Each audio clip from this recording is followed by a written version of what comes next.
Hello student, कैसे हैं आप सभी। मैं एक बार फिर से आप सभी लोगों के आपके अपने जीवन ज्योति कंप्यूटर इंस्टीट्यूट में आप सभी लोगों का हार्दिक स्वागत करता हूं।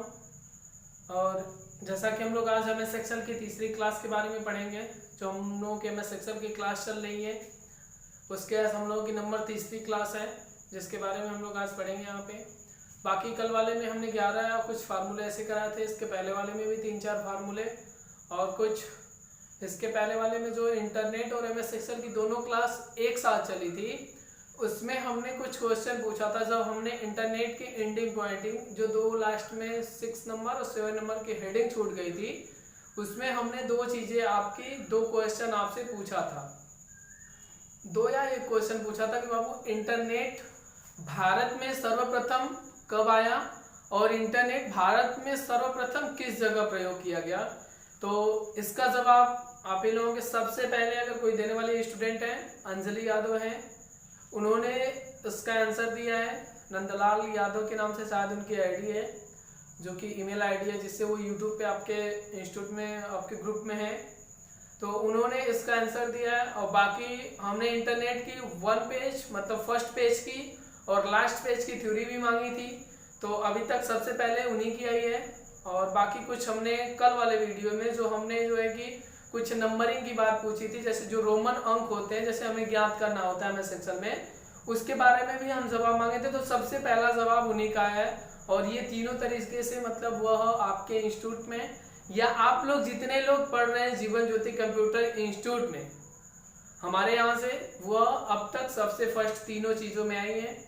बाकी जो लोग इसे हल्के में ले रहे हैं वो लेते रहे, बाकी जो अपनी मेहनत कर रहे हैं, जो अपनी काबिलियत दिखा रहे हैं वो दिखाते रहे, उनका नाम ऐसे ही लिया जाएगा, उनके बारे में ऐसे ही बताया जाएगा। और शायद ऐसे ही चलता रहा तो एक दिन जरूर वो सक्सेस की तरफ अपने बढ़ेंगे, क्योंकि पढ़ाई कोई भी हो, छोटी पढ़ाई हो या बड़ी पढ़ाई हो, हमें उसे छोड़ना नहीं चाहिए। और कुछ हमारे होनहार स्टूडेंट यह सोचते हैं कि हम बहुत ज्यादा पढ़ लिख लिए हैं। भैया देखो, पढ़ लिख तो हम सभी लोग लिए हैं, बट कोई ऐसा दिन नहीं रहता कि जिस दिन हम लोग पढ़ते नहीं है। ठीक है ना, मैं अपनी पर्सनली खुद बात कर रहा हूँ कि कोई ऐसा दिन नहीं होता जिस दिन मैं खुद नहीं पढ़ता हूँ। भले ही मैं टीचर हूँ, कोई भी टीचर होता है, शायद कोई ऐसा टीचर होगा जो कि कभी नहीं पढ़ता होगा, ठीक है ना। लेकिन टीचरों का यह काम होना चाहिए कि आपको अपने स्टूडेंटों को पढ़ाना है तो आपको एक न्यू वर्जन, एक नए टेक्नोलॉजी, एक नए जमाने की तरह उन्हें पढ़ाना चाहिए और बेहतरीन क्लासेस उनके बीच में रखना चाहिए। बाकी हमारे स्टूडेंटों का भी यह कर्तव्य होना चाहिए कि वो जो नई नई चीजें सिखाई जा रही है उससे अच्छे से सीखना चाहिए, ठीक है। बाकी हमारे हिसाब से आप लोग काफी समझदार खुद हैं सभी लोग, क्योंकि कोई क्लास 8वीं से नीचे बहुत कम ही लोग हैं, बाकी इससे ऊपर सभी लोग हैं। जितने भी स्टूडेंट हैं क्लास 8वीं से ऊपर ही आप लोग हैं, तो आप लोगों को समझाना हमारा काम है। हम प्रतिदिन हर एक क्लास में आप लोगों को 2 मिनट 4 मिनट 5 मिनट समझाते हैं, बाकी फिर उसके बाद आपका क्लास लेते हैं, ठीक है ना।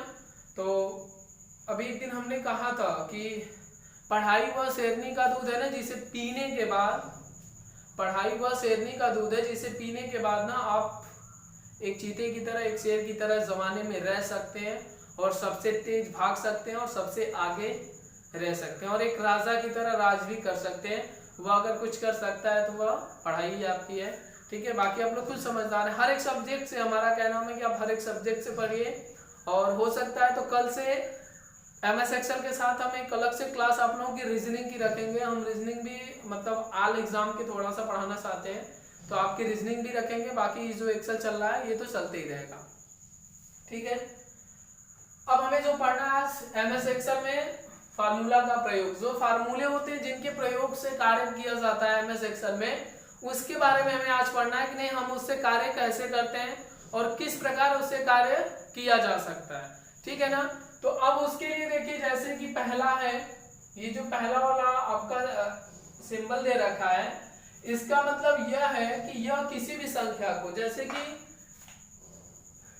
ये यहाँ पे 2 दिया है और यहाँ पे ये कैप वाला सील लग गया और ये यहाँ पे 7 हो गया, इसका आंसर जो है कि 128 आ रहा है, ठीक है ना। तो आप जब एमएस एक्सेल में 2 इसमें कुछ नहीं करना है, आपको सिर्फ बराबर करके, ठीक है ना, बराबर 2 कैप 7 करेंगे तो उसका आंसर जो है कि 128 आएगा।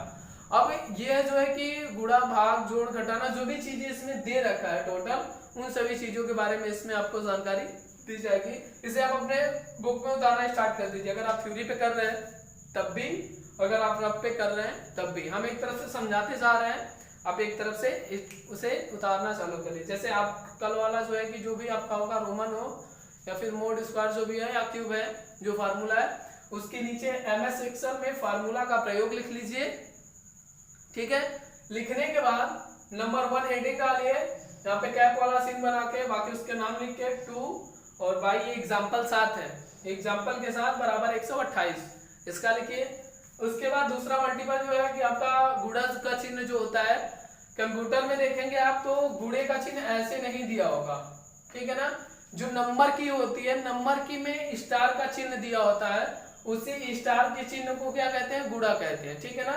तो वो नंबर की में होता है, जो न्यूमेरिक की होती है, नंबर की होती है, उसमें वो दे रखा होता है और उससे आप उसका प्रयोग कर सकते हैं। ठीक है, तो यहाँ पे हमने मल्टीपल में लिखा है 15 और गुणे 3, तो 15 दिया कितना हो जाएगा बाबू, 45, तो यहाँ पे 45 हो गया है। उसके बाद तीसरा डिवीजन है, ठीक है ना। डिवीजन मतलब जो भाग देने की प्रक्रिया होती है, जो भाग जैसे दिया जाता है किसी भी संख्या को, तो हम यहाँ पे 15 लिखे हैं और 15 में हमने 3 से क्या दे दिया है, भाग दे दिया है, ठीक है ना। अब यह सब भी कार्य इसमें आसानी से कर सकते हैं। बड़ी बड़ी संख्याओं का आंसर कुछ नैनो सेकंड में, सेकंड में भी नहीं, कुछ नैनो सेकंड में आप जो है इसे प्राप्त कर सकते हैं। तो 3 5 कितना हो जाएगा, 15 हो जाएगा, तो इसका 5 आ जाएगा भाई। फिर उसके बाद प्लस का है आपका 15 प्लस 3 बराबर 18 हो गया है। फिर उसके बाद माइनस का भी चिन्ह है, 15 माइनस 3 बराबर 12 भी हो गया है। अब भाई इसमें इक्वल टू आ गया है, इक्वल टू मतलब बराबर होता है, इक्वल टू मतलब क्या होता है, बराबर, ठीक है ना। अब बराबर किसी संख्याओं का प्रयोग करने के लिए अब हम इक्वल टू किए हैं, तो अब 10 बराबर 15 किए हैं, मतलब हमने यहाँ पे ये रखा कि 10 के बराबर 15 है, नहीं, फॉल्स है, तो यहाँ पे क्या लिख के आ गया, फॉल्स, मतलब 10 के बराबर 15 नहीं है, इसलिए यहाँ पे क्या दिखा रहा है, गलत दिखा रहा है, ठीक। उसके बाद हम चलते हैं ग्रेटर देन, ग्रेटर देन मतलब बड़ी संख्या दिखाना, ठीक है ना। तो भैया देखो 10 बड़ा है कि 15 बड़ा है, 15 बड़ा है, लेकिन इसका मुंह किसकी तरफ है, 10 की तरफ है, इशारा कर रहा है, इसका मतलब यह भी गलत है, इसलिए यहाँ पे भी फॉल्स आया है, ठीक है। और उसके बाद है नंबर 8वां लेस देन। लेस देन मतलब समझ रहे हैं, ये जो लेस देन है आपका 10 और लेस देन का चिन्ह भी है और 15 की तरफ इशारा इसने कर रखा है, तो इसका मतलब 15 आपका बड़ा है, तो इसलिए वहां पे क्या दिखाया है, ट्रू दिखाया है, ठीक है ना। इसलिए क्या दिखाया वहां पे, ट्रू दिखाया है। आप लोग इसे जल्दी से उतार लीजिए, अपने बुक में इसे सभी लोग जल्दी से उतार लीजिए, 2 मिनट टाइम दे दे रहे हैं।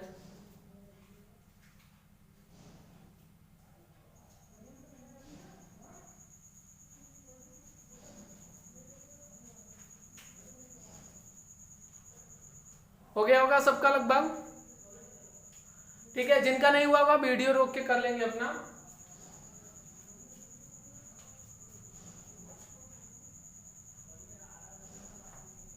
अब इसके बाद हमें आगे पढ़ना है, आगे हम लोग जो बाकी है, आगे आप जिसके बारे में पढ़ेंगे,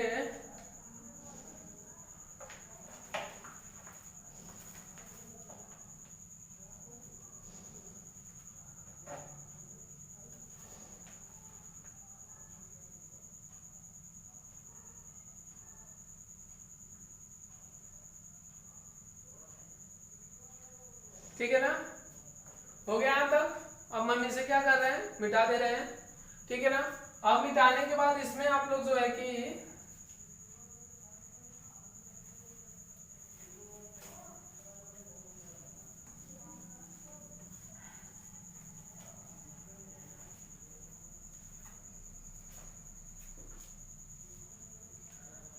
अब इसके बाद आप लोग वैसे ही रो और कॉलम बनाइए, और कितना आपको बनाना है, लगभग 2 4 6 8 10 11, ऐसे आप 11 लाइनिंग ऐसे आपकी रहेगी बुक में, सभी लोग ऐसे 11 तो खींच लीजिए, और इसकी तरफ 1 2 3 4 5 6 7 8, एक हो गया, 2 3 4 5 6 7 हो गया, और एक 8 मान लीजिए यहाँ पे हो गया, ठीक है बाबू।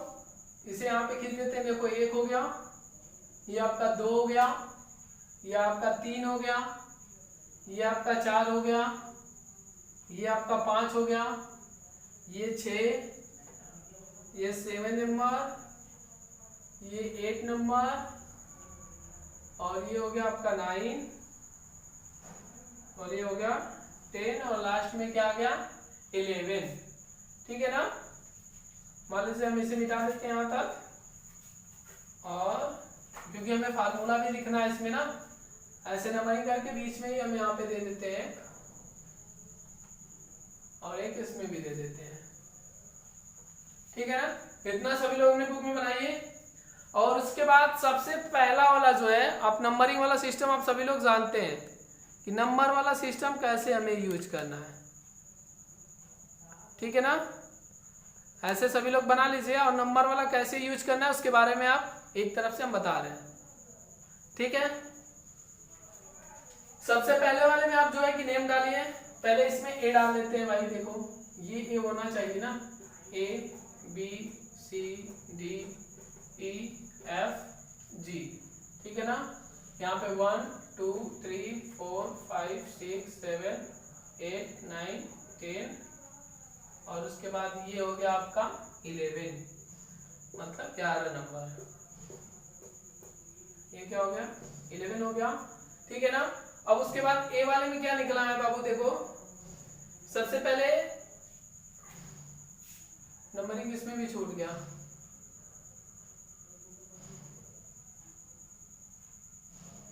इससे थोड़ा सा जगह हमें कम मिल रही है, इसकी वजह से हमें फिर से करना पड़ रहा है। ठीक है ना, नहीं तो आराम से हो सकता था। ये हम यहाँ पे दे देते हैं इसे। ठीक। अब इसके बाद इसमें हम बना लेते हैं। पहले वाले में क्या कर लेते हैं भाई, देखो नेम कर लेते हैं। ठीक है। अब नेम के नीचे क्या करते हैं, जैसे पहले वाले में राम लिख देते हैं।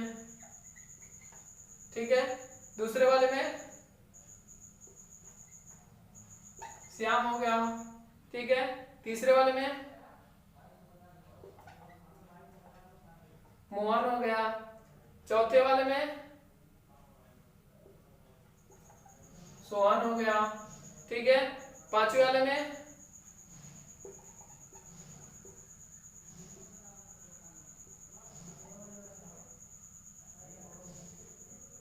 मनोज हो गया। ठीक है। 1 2 3 4 5 6, 2 4 1 5 हो गया। ठीक है ना, 6 हो गया। अब उसके बाद मनोज के बाद क्या हो गया, सोनू। ठीक है। अब सोनू के बाद विकास हो गया। विकास के बाद विशाल हो गया।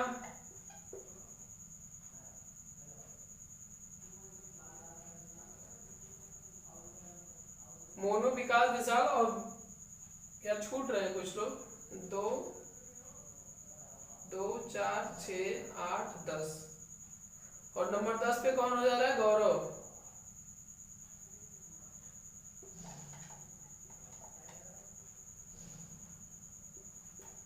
गौरव। ठीक है ना, मतलब 10 लोग टोटल है। एक जो एक के ऊपर छूट गया था, मान हो गया। इसमें कोई एक बंदा छूटा हमारे हिसाब से लग रहा है, क्योंकि राम हो गया, श्याम भी हो गया, मोहन हो गया, उसके बाद सोहन हो गया, मनोज भी हो गया, सोनू भी हो गया। सोनू के बाद देखो मोनू छूट गया था। ठीक है ना। तो यहाँ पे 11 नंबर पे उसे किसको कर देना, हमें मोनू को कर देना है। 11 नंबर पे कौन हो गया, मोनू। 11 नंबर पे मोनू हो गया। ठीक है ना। ठीक है बाबू, यहां तक कौन हो गया, मोनू हो गया। अब इसके बाद हमें इसमें जो है कि जो नेम है, नेम के आगे क्या करना है, जो ये बी है, सी है, डी है करके दिया है, तो इसमें जो है कि पहले नेम वाले में बेसिक कर देते हैं। ठीक है ना। पहले नेम वाले में क्या लिखेंगे, बेसिक करेंगे। ठीक है ना। देखो इंक नहीं चल रहा था, थोड़ा सा डाल देते हैं। पहले नेम वाले में क्या चलेगा,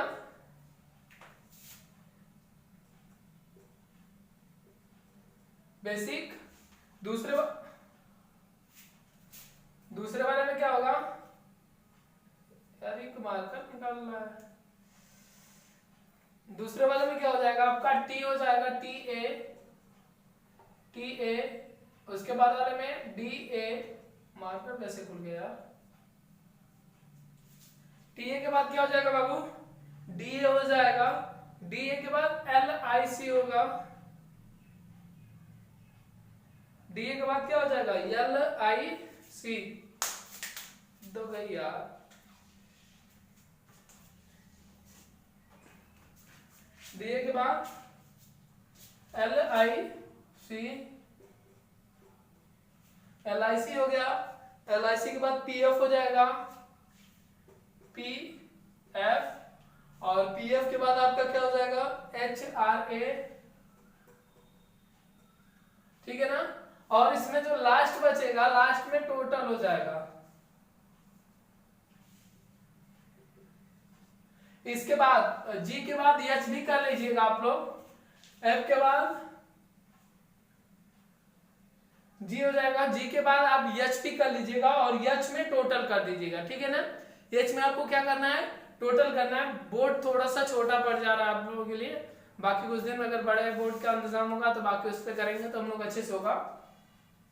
तो यहाँ पे क्या कर दीजिएगा, टोटल कर लीजिएगा जी के बाद एच वाले में, ठीक है ना। वहां पे उसके वाले में रो कॉलम के सामने जो है कि एच कर लेना आप लोग, ठीक।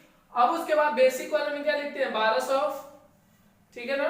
यहाँ पे क्या लिखते हैं, राम को हम देते हैं 1200, श्याम को देते हैं 1300, इसे देते हैं 1400, इसे देते हैं 1500, इसे देते हैं 1600, इसे देते हैं 1700, इसे देते हैं 1800, इसे 1900, इसे 2000 रुपए, और लास्ट वाले को जो मोनू है उसे हम कितना दे दे रहे हैं, 2100 रुपए दे दे रहे हैं, ठीक है ना।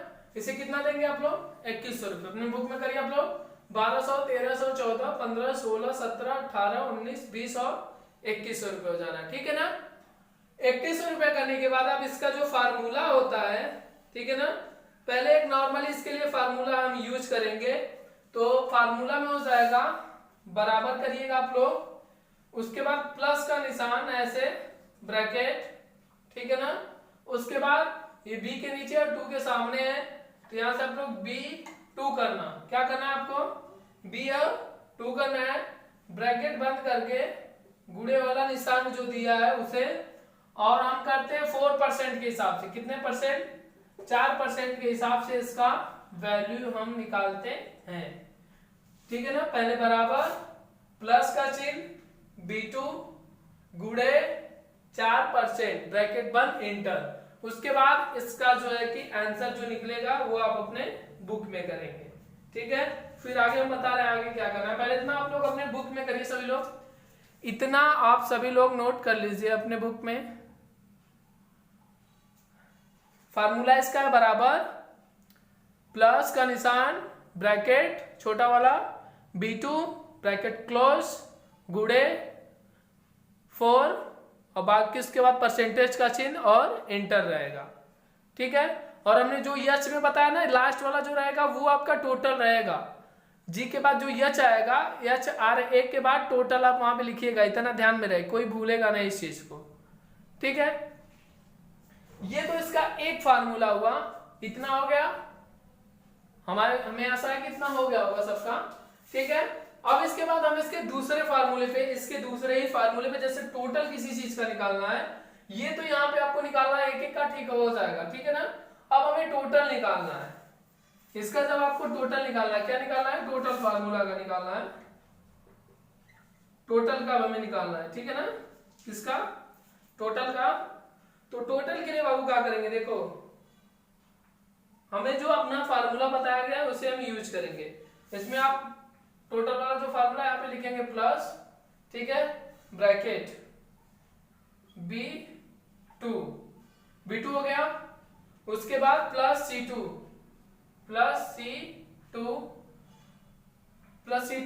उसके बाद प्लस D2 प्लस उसके बाद G2 G और 2, ब्रैकेट बंद, ब्रैकेट क्या होगा आपका, बंद हो जाएगा। इसके बाद माइनस का चिन्ह आप लगाएंगे, क्या लगाएंगे, माइनस, ठीक है ना। G2 के बाद क्या लगेगा माइनस, फिर उसके बाद E और F, जो आपके E और F है आप उसे भी लास्ट में ले लेंगे। तो यहाँ पे दूसरे ब्रैकेट में हो जाएगा E2 प्लस माइनस E2 और प्लस रहेगा, ये माइनस नहीं रहेगा, E2 प्लस F2, ब्रैकेट बंद और इंटर हो जाएगा, ये ब्रैकेट बंद और फिर क्या हो जाएगा इंटर हो जाएगा।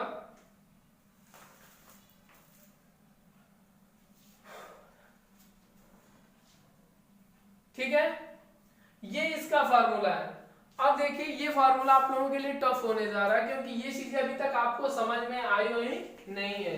जहां तक मैं जानता हूं कि ये चीजें अभी आपको समझ में नहीं आई, यही फार्मूला आप लोगों के लिए भारी होने वाला है क्योंकि अब यहाँ से थोड़ी थोड़ी पॉइंटिंग इसकी क्या होने जा रही है, स्टार्ट होने जा रही है। तो ये कुछ अलग ही मिजाज से दिख रहा है आप लोगों के सामने, इसकी कुछ अलग ही वैल्यू, क्योंकि अभी तक जो आप लोग पढ़ रहे थे वो बहुत ही नॉर्मल तरीके से चल रहा था, ठीक है ना। बट ये तो देखिए 2100 भी आ गए, यहाँ पे बेसिक आ गया, टीए आ गया, डीए आ गया, LIC आ गई, पीएफ आ गया, HRA आ गया ना। अब उसके बाद इतने लोगों का डाटा भी दे दिया सबको, 1200, 1400, 1600, 1500, वैसे 1800, 2000, 2100 तक दे रखा है।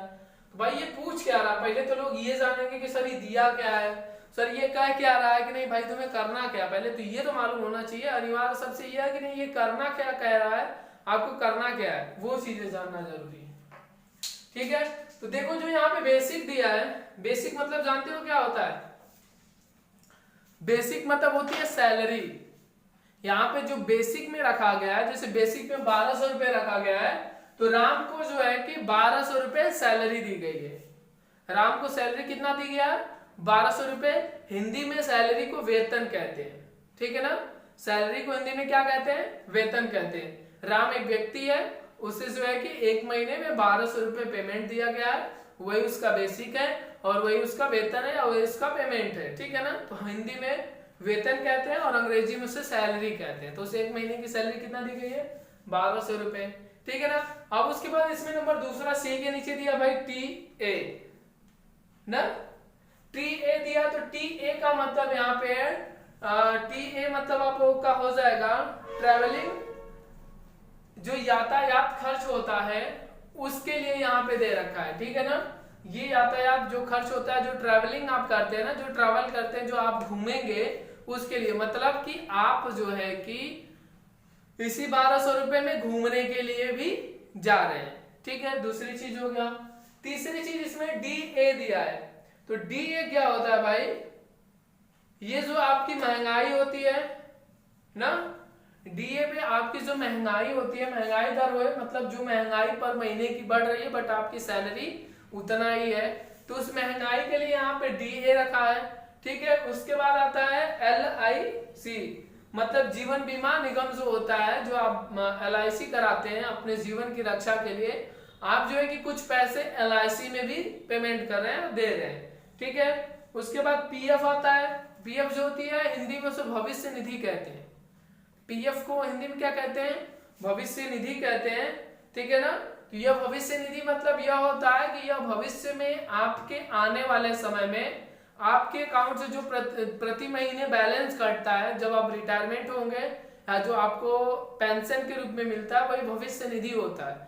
तो जब हर एक व्यक्ति, जो भी सरकारी व्यक्ति है, उसके अकाउंट से PF अनिवार्य है कटना, और वो कटता भी है। भारत सरकार या उत्तर प्रदेश सरकार, चाहे जो भी सरकारें हो, दोनों काटती है PF आपके अकाउंट से, जो आपकी सैलरी मिलती है उसमें। अगर आपको 24,000 पर महीने की सैलरी मिली तो 2000 PF कट जाएगा, 22,000 ही आपको मिलेगा, आपको 24,000 मात्र नाम रहेगा, ठीक है। तो जब आप रिटायर होते हैं तो वही आपको 16 लाख, 20 लाख, 40 लाख, 50 लाख या फिर पर महीने की पेंशन 8,000, 10,000, 12,000 के हिसाब से वही जो आपका PF कटा रहता है उसी के हिसाब से दिया जाता है, ठीक है।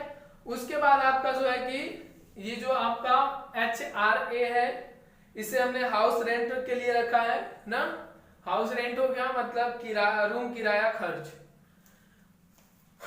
यहाँ पे क्या हो गया, रूम किराया खर्च, ये जो है कि आपका चौथा है। और फिर उसके बाद लास्ट में आपको टोटल निकालना था, ये जो लास्ट में हमने टोटल रखा था। तो ये जो पहला वाला फॉर्मूला हम बताए हैं ना टोटल का, कि भाई देखो तुम B2 कर लेना, ब्रैकेट बंद कर लेना, और ब्रैकेट में बंद करने के बाद गुणा का निशान लगा देना, 4% के हिसाब से उसे जो है इंटर करके देख लेना, सबका बारी बारी से करके B2 C2 ऐसे करते आगे तक देख लेना। फिर उसके बाद एक ठो का निकाल के सबका एक साथ आप जो है कि परसेंटेज की दर से निकालेंगे। फिर जो दूसरा वाला फॉर्मूला हाई बताया है ना, हाई वाला, इसी को आप फिर यूज करिएगा, ठीक है ना। मतलब B2 C2 D2 G2, मतलब इतना हो गया। हाई तो LIC वाला, PF वाला और रूम रेंट वाला जो है, नहीं LIC और PF वाला जो है, यही दोनों है। बाकी रूम रेंट तो आपका अभी छोड़ ही दिया है, लिया नहीं, अकाउंट अभी तक नहीं किया। तो ये जो है कि माइनस में हो जाता है, क्योंकि ये अकाउंट से ही आपके कट जाता है, इसे घर पे आपके आने वाला नहीं है, सिर्फ आपको इतना ही आएगा, ये T D और ये सब चीजें, मतलब B2 BC BD और D2 और उसके बाद G2, यही सब चारों आएंगे आपके यहाँ। तो आपको जो है कि इन्हीं सब के बारे में जानना है। G2 हो जाएगा, मतलब ये रूम वाला भी आपके घर से ही खर्च हो रहा है। उसके बाद जो है कि D वाला भी आपके घर से खर्च होगा, C वाला भी आपके घर से खर्च हो रहा है, और B वाला भी आपको घर पे ही आके मिल रहा है, ठीक। बाकी है जो E2 और F2 दिया है ना, ये खर्च होता है कहाँ पे, आपके अकाउंट से डायरेक्टली कट जाता है। LIC का भी पैसा, जो सरकारी व्यक्ति रहता है वो अगर जीवन बीमा कराया अपना या LIC कराया तो उसके अकाउंट से डायरेक्ट पेमेंट कट जाएगा।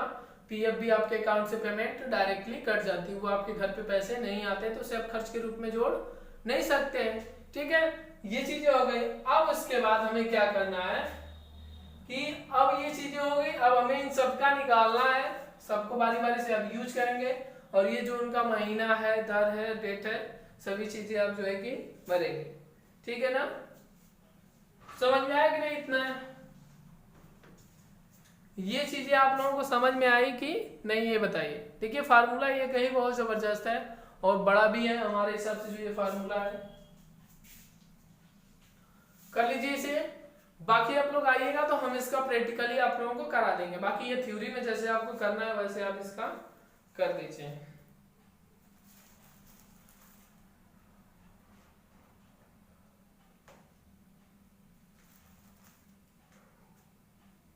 हो गया?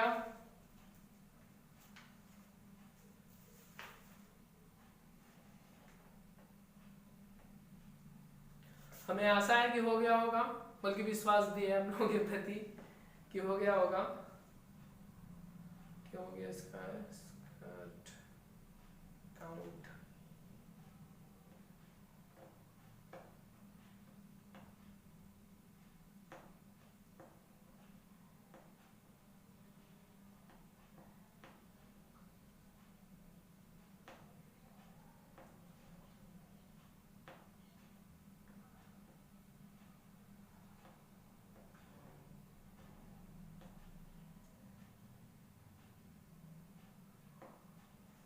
इतना हो गया ना। अब हम इसे मिटाने जा रहे हैं, ठीक है ना। अब इसे आगे मिटा देते हैं।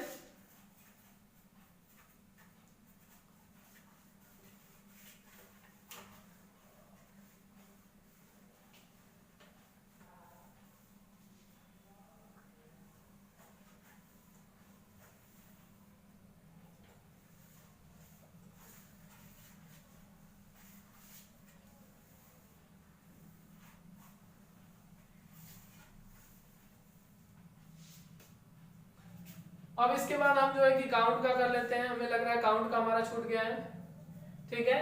तो काउंट में भी ऐसे ही रहता है, चार भाग ऐसे बना लीजिएगा आप लोग, और यहाँ पे हो जाएगा आपका A, ये हो जाएगा B, ये C, ये D और ये E और ये F हो जाएगा। ये आपके ऊपर के भाग हो जाएंगे। बाकी यहाँ से ऐसे कर लेना और इधर कर देना 1 2, ठीक है। इधर 3 भी हो जाएगा। इंक यार बहुत जल्दी जल्दी खत्म हो रहा है।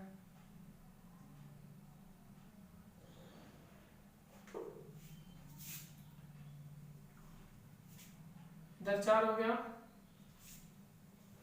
और इधर 5 नंबर ब्लॉक हो गया। 3 2 1 A B C D A और F हो गया, ठीक है ना।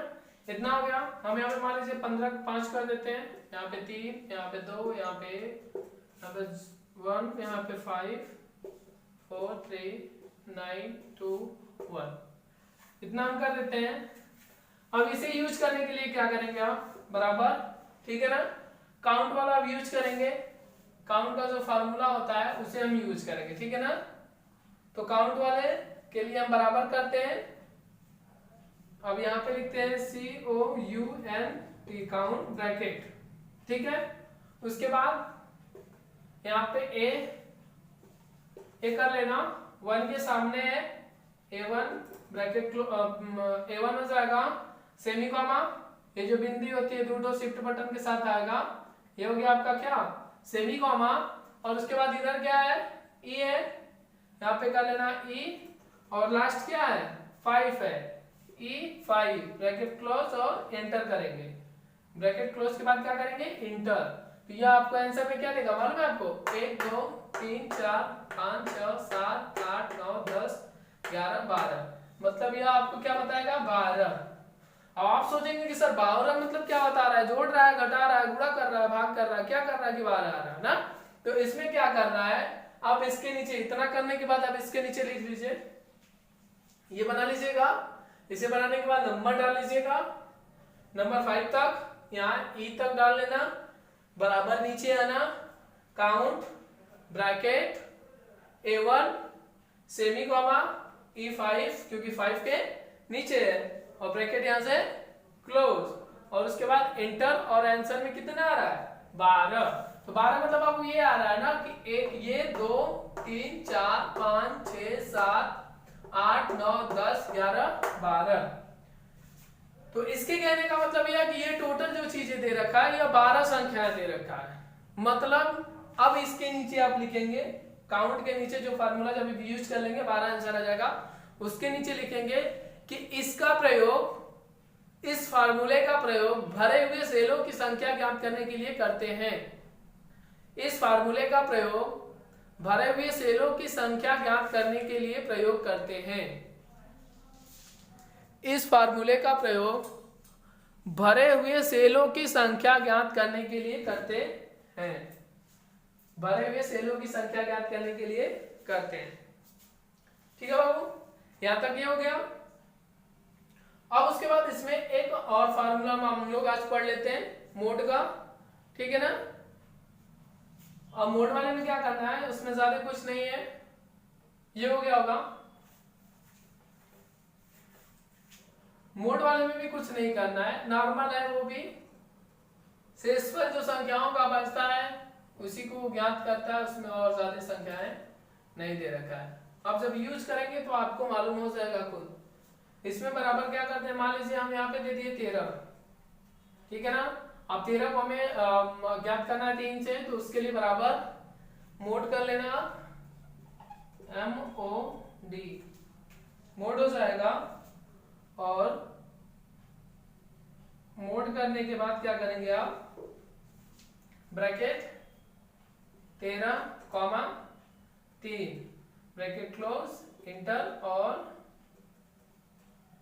शेषफल आपका कितना आ जाएगा 1 आ जाएगा। 3 चौका कितना है भाई 12 हो जाएगा, और कितना बच रहा है 1 बच रहा है। यही चीजें इसका मोड का है, ठीक है। यह मोड वाला फार्मूला आपका है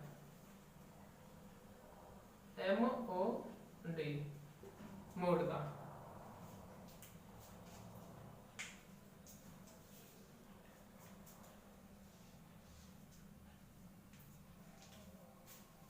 ठीक है, यहां तक हो गया। देखो सम पढ़ लिए, 2 4 2 3 3 6 6 3 9 9 1 10 11 12 13 14 15। अब 15 के बाद ये जो पढ़े वो 16, मतलब अभी तक आप लोग जो है कि 3 MS एक्सेल की 3 क्लासेस में 16 फार्मूले पढ़ चुके हैं, मतलब 16 प्रकार के कार्य। बाकी मैं उन सभी चीजों को छोड़ देता हूं, जो उनके चिन्ह करवाया हूं उसे छोड़ देता हूं। बस फार्मूले की बात की जाए तो 16 प्रकार के नॉर्मल, मतलब 14-13 नॉर्मल है, बाकी 2-3 उसमें टफ है। ये फार्मूले आप कर चुके हैं। अब इसमें से जो भी चीजें आएंगी हमें आशा है कि आप लोग कर लेंगे। बाकी प्रैक्टिकली में जो रहेगा उसे हम अच्छे से करा देंगे, आप लोग जब आएंगे। सभी लोग अपना नोट्स बना के रखना, क्योंकि प्रैक्टिकल आप अपने नोट्स से खुद करेंगे, इतना ध्यान रखें। जो भी लोग आप करेंगे प्रैक्टिकली वह आप अपने नोट्स से खुद करेंगे, जो आपका नोट्स रहेगा उससे आप खुद करेंगे। मैं अपनी थ्योरी या फिर मैं आपको खुद बताने वाला हूँ, समझा दूंगा एक बार वो चीजें। बाकी आप प्रैक्टिकली जो बनाया गया है डाटा, जो ग्राफ बनाया गया, ये आप खुद MS एक्सेल में बना के खुद से करेंगे, ठीक है, पहली चीज। दूसरी चीज ये कि आपको जो चीजें समझ में नहीं आ रही है एक बार कमेंट करते जाइए, मैं उसे क्लियर करते जाऊंगा, ठीक है ना।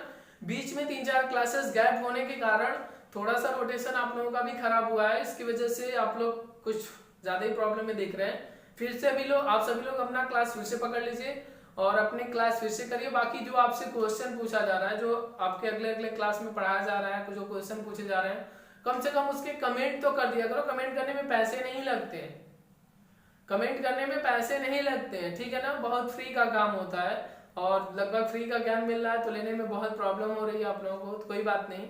बट अगर लोगे ना तो आज नहीं तो कल काम देगा और आपकी बैच में काम देगा और उसमें आप आगे ही रहेंगे। इतना भी ध्यान रखना कि मैं एमएस एक्सेल थ्योरी कराने वाला नहीं हूँ, चाहे जो भी है। मैं अगर थ्योरी इंटरनेट पर पढ़ा दिया हूँ तो आपको इंटरनेट से करना होगा, ठीक है। और बाकी जो चीजें आगे की चलती रही हैं, जो नहीं समझ में आएगा उसे कमेंट कर लीजिएगा और अपना ध्यान रखिए और अपने परिवार का भी ध्यान रखिए। और जो चीजें नहीं समझ में आए कमेंट भी करके हमसे पूछ लीजिएगा। और आप लोग जहां भी रहिए स्वस्थ रहिए, व्यस्त रहिए, मस्त रहिए। थैंक यू, धन्यवाद।